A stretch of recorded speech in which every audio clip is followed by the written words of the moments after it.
Bom dia, boa tarde, boa noite, galera. Uou! Vamos ver agora o nosso capítulo. Bom, o feudalismo europeu ele é uma mistura direta da cultura germânica com a cultura romana. Da tradição romana nós temos o colonato e da tradição germânica nós temos a suzerania e a vassalagem, que vem do comitatus, Vamos tentar entender. Nós já vimos que com o final do Império Romano, toda aquela problemática de não ter quem cuidar das fronteiras, com a invasão dos germânicos, os senhores romanos saíram das cidades e foram para as vilae, que eram seus latifúndios, os seus territórios que estavam no campo. Não tinha mais pessoa escravizada para trabalhar, então os plebeus, pessoas comuns, foram para o interior também, na condição de colono, os coloni. E eram pessoas que eram trabalhadores livres, não eram escravizados, mas que tinham que trabalhar em troca de sustento, e proteção. Então assim, o colono ia para dentro dessa propriedade rural, ele ia ter casa e proteção em troca de trabalho e não poderia ir embora. Esse colono, ele é a origem do servo medieval. Assim, na Roma Antiga, o escravizado também era chamado de servo. A palavra não mudou, a palavra latina. Servum era uma coisa na Antiguidade, só que servum passou a ser outra coisa na Idade Média. Servum, na Antiguidade, é o que a gente conhece como escravo, alguém que não era considerado gente e era comprado e vendido e trabalhado de graça. O servo medieval, não. Ele era gente, ele tinha um monte de obrigação que nós vamos ver com detalhes mais pra frente, Mas ele era gente, ele não era comprado e vendido, As ferramentas eram dele, a gente vai ver mais em detalhes, A sociedade europeia se ruralizou com o feudalismo, Antes era uma sociedade baseada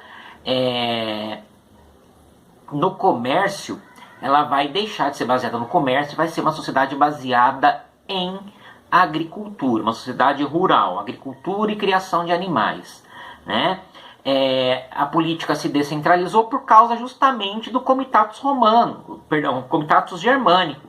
O que era o comitatus? O comitatus era a coisa se dá entre o chefe e os seus aliados, entre o suzerano e os seus vassalos, uma pulverização, o poder se fragmentou,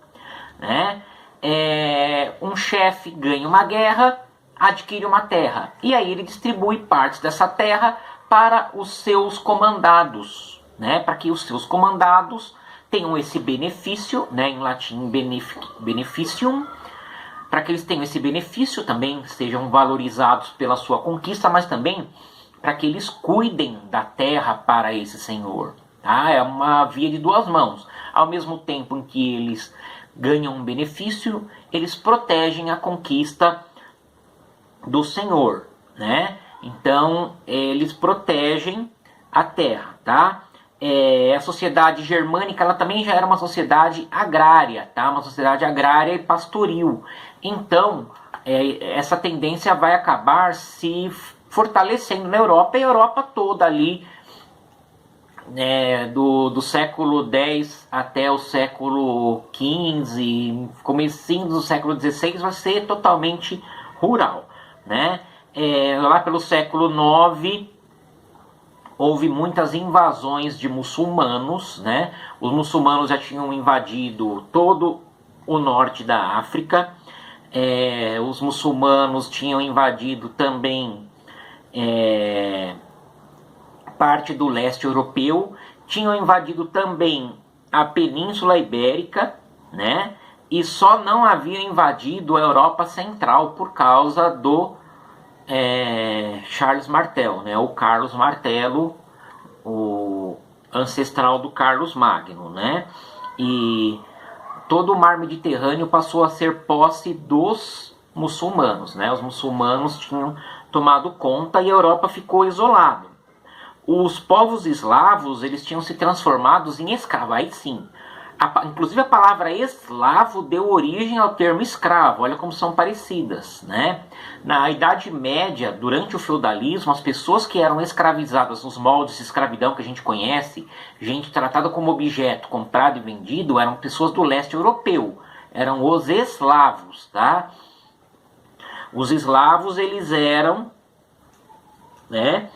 Os eslavos, eles eram escravizados, só que eles conseguiram se libertar e passaram a praticar saques, né? E saqueavam as vilas, e aí as coisas começaram a ficar complicadas, né? Haviam também os saques dos magiares, povos da região da atual Hungria, né? Existiam também os saques dos normandos. Quem assiste a série Vikings, né, ou Vikings, quem gosta de falar o título em inglês, quem vê essa série vê os ataques dos normandos, os nórdicos, né? Eles iam para o sul para eles, né, para o sul da Europa, né, para as terras mais ao sul para vender peixe seco, né, para vender pele, mas assim, gente, aquela época a ética era essa: eu estou vendendo aqui porque eu não consigo te assaltar.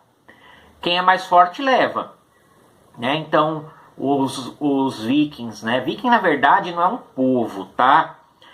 Viking é pirata, é um pirata normando. Viking é pirata, tá? Viking é pirata. Um cara é nórdico. Ele é um nórdico que assalta através do mar. Aí ele é um viking, tá? E então os vikings iam fazer comércio se tivesse o lugar proteção contra eles. Se eles fossem fazer o comércio e eles vissem que o local era mais fraco do que eles assaltavam, eles tomavam, destruíam tudo. Né? Era essa a ética da época, né? A coisa não era fácil, não. E muitas vezes eles iam construindo colônias até nesses locais. Eles viam que as pessoas que habitavam o local eram mais fracas do que eles iam estabelecendo aldeamentos, né? Bom, feudo vem da palavra de bem para troca, né? Bem dado em troca. E ele era geralmente um lote de terra, mas ele podia ser outras coisas também. Ele podia ser um valor. Ele podia ser a armadura de um guerreiro. Ele podia ser uma ponte. Como assim uma ponte é um feudo? Simples. Uma ponte naquela época é uma coisa importante. Você podia cobrar pedágio para passar numa ponte. Se a ponte fica no caminho entre dois locais importantes e as pessoas passam muito por lá, você cobra um pedágio para as pessoas usarem a sua ponte. Né? Então, alguém receber uma ponte dessas como feudo é uma coisa importante. Né? E as obrigações dos camponeses, né, que eram os ban, que eram as banalidades que os camponeses tinham que pagar, também era um direito. Né? O que acontecia? Então o senhor, ele fornecia um feudo a outro. Né? Vamos dizer, o Lorde Fábio fornece um feudo, um pedaço da sua terra ao Lorde Rodrigo, nome do meu primo. Né? Vamos lá. E aí o Rodrigo recebe o meu feudo, esse pedaço de terra, e ele produz abóboras. Então o que ele faz? Metade dessa abóbora ele tem que dar para mim, porque eu dei a terra para ele, outra metade fica para ele. Só que a terra que o Rodrigo recebeu é muito grande. Né? E aí o que ele vai fazer com essa terra? Ele vai pegar parte dessa terra, né? E ele vai dar pro primo dele, pro irmão dele, que é meu outro primo, Ricardo. Né? Aí o Ricardo recebe a parte dele e vai criar gado. Né? E aí do gado que ele recebeu, que ele cria, metade ele vai ter que dar pro Rodrigo. E aí o Rodrigo vai fazer algum acordo comigo em relação a esse gado. Provavelmente ele vai me dar metade da metade dele. Então o Ricardo cria metade, cria o gado, divide com o Rodrigo meio a meio, e o Rodrigo pega esse meio que recebeu e divide comigo. E assim sucessivamente. Os enfeudamentos eram muito grandes. Todo mundo era suzerano, que é o que dá o feudo, e todo mundo era vassalo, que é quem recebe o feudo. Todo mundo era suzerano de alguém e vassalo de alguém, menos o rei. O rei era suzerano de muitos, mas não era vassalo de ninguém. Né? Os feudos eram, né, territórios divididos em manso senhorial, que eram as terras do senhor, e manso servil, que eram onde os servos ficavam. Né? E existiam as terras comunais, que eram as fazendas, as florestas, né? E os terrenos baldios, que eram onde as pessoas podiam plantar para consumo próprio, né, sem muita obrigação do senhor. e a caça, né? Era a exclusividade do senhor. Então, quer dizer, para os camponeses comer carne era um negócio bem raro, porque nem caçar eles podiam. A sociedade feudal ela era organizada pela igreja, que tinha lá a ideia das 3 ordens. No topo, o clero, que tinha que rezar pelo bem de todos. Abaixo, a nobreza, que era dos cavaleiros, que devia lutar por todos, né? E abaixo, os camponeses, que deviam trabalhar por todos, né?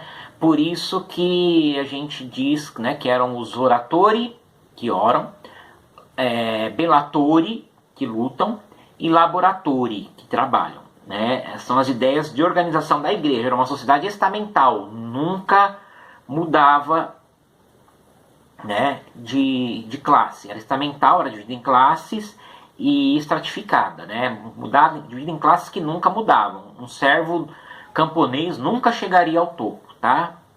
Era assim que a coisa acontecia, né? Só que dentro dessas ordens tinham vários tipos de nuances, né?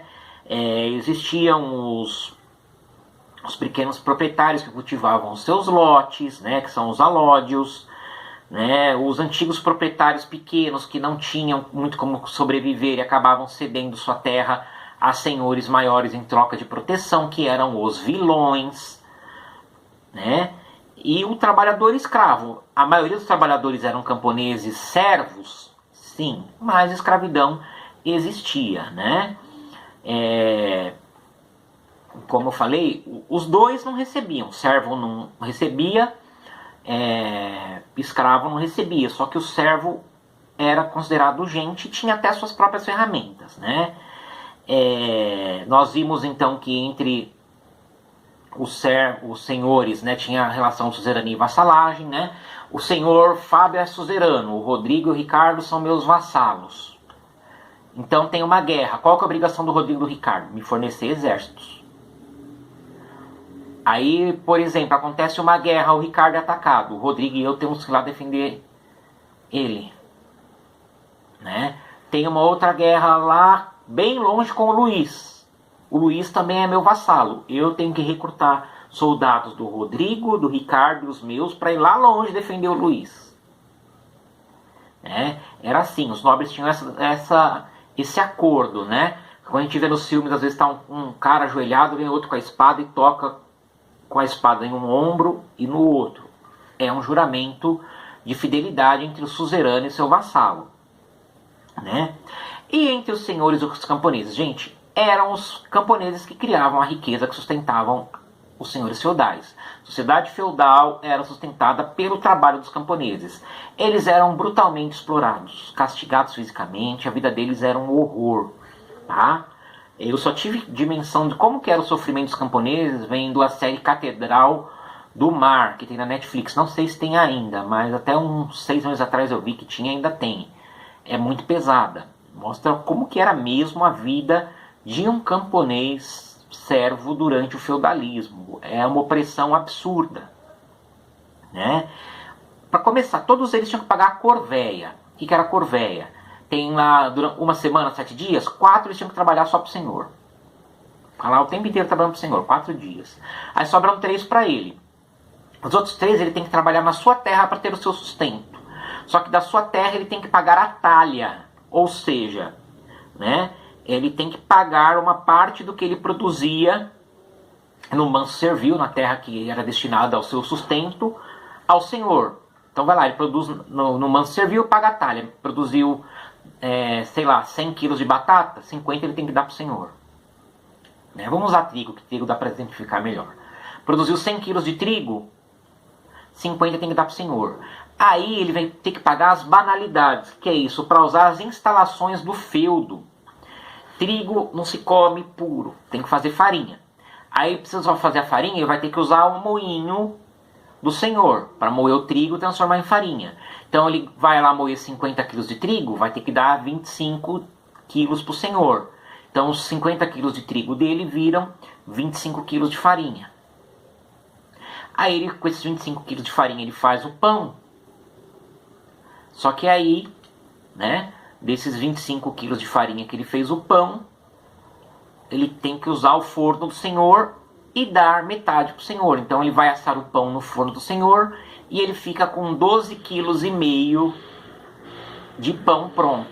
Então de 100 quilos de farinha que ele produz, ele fica só com 12,5 kg para sustentar a sua família por sabe-se lá quanto tempo, né? Bem complicada essa questão. Então os servos eram brutalmente explorados. Às vezes a gente vê nos filmes antigos, né? Os soldados com aquela cara de emburrado levando nas costas uma cabritinha, né? Puxando umas carroças com abóbora, as pessoas chorando no pé deles, assim, não, não, não, porque era assim. A vida do camponês medieval era um absurdo. E a igreja, que era a maior autoridade política do mundo do feudalismo, não eram os reis, né, era a igreja, dizia que estava certo, cada um fazia a sua parte, a igreja rezava por todo mundo. Os nobres eram os militares que lutavam para defender todo mundo, né, os cavaleiros, e os camponeses tinham que trabalhar para sustentar todo mundo, né? Mas os servos se ajudavam mutuamente, né, em comunidades, às vezes até meio que escondidos dos senhores, comemoravam suas festas no privado, assim, eles resistiam da maneira que eles podiam, né? Já dei uma explicada nisso aqui. Bom, só falar um pouquinho sobre os cavaleiros. Ser cavaleiro não era para qualquer um, tinha que ser nobre, tá? As armaduras, elas eram caríssimas. Se vocês procurarem no YouTube, deve ter coisas do History Channel, gente reconstruindo a armadura hoje, com a tecnologia da época, muito trabalho, né? Muito, muito, muito difícil. O cavaleiro ele tinha que ser treinado desde criança. A armadura era pesada, além da armadura tinha cota de malha, que são vários vários elos de metal ligados um no outro até formar um tecido só de elos de metal, né? Ele tinha que ter o cavalo, enfim, só pessoas ricas, né? E os cavaleiros, eles existiam não só para lutar no exército defendendo suas terras de outros senhores, de invasores muçulmanos, de invasores nórdicos, né? Mas também para defender o povo, defender a nobreza do povo, né? Os cavaleiros, eles existiam também, né, para defender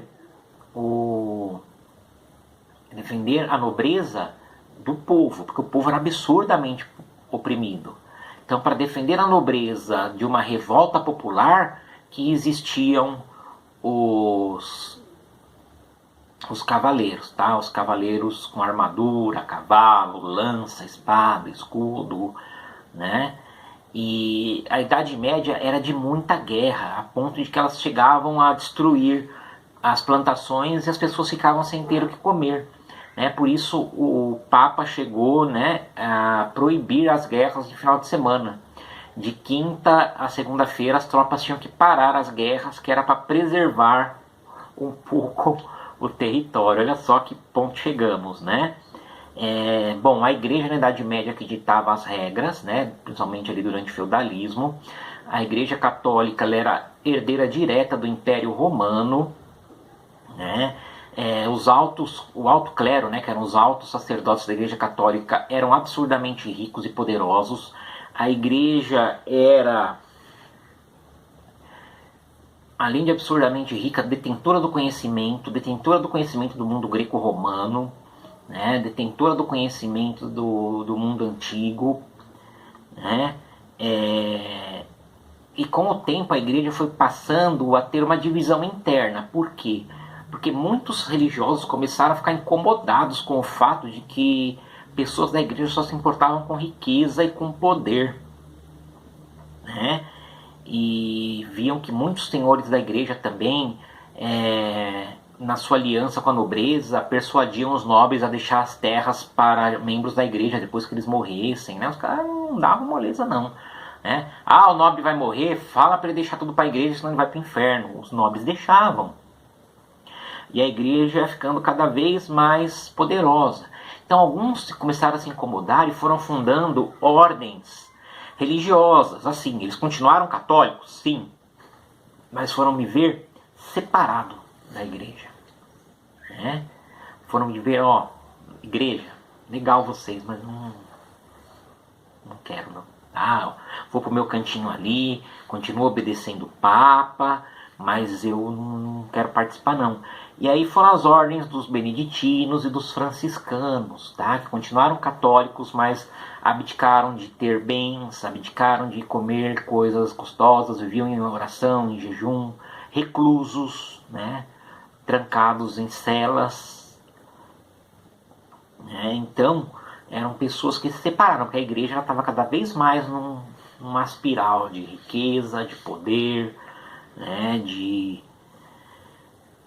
exércitos, a igreja tinha exército, né? A igreja era mais um estado que existia na época, talvez o único estado que existia na época, na verdade, e tinha poder demais, né? E sempre essas ideias de ordens, né? De que o mundo é dividido em ordens, sim, para dominar as pessoas. Então a igreja, ela tinha também um lado bélico, né? Como eu falei, a igreja tinha exércitos, né? E uma parte que ficou muito marcada da igreja se envolvendo com guerras foram as cruzadas, né? Que foram algumas guerras que a igreja católica promoveu lá no Oriente, né? Mais precisamente em Jerusalém, onde hoje é Israel.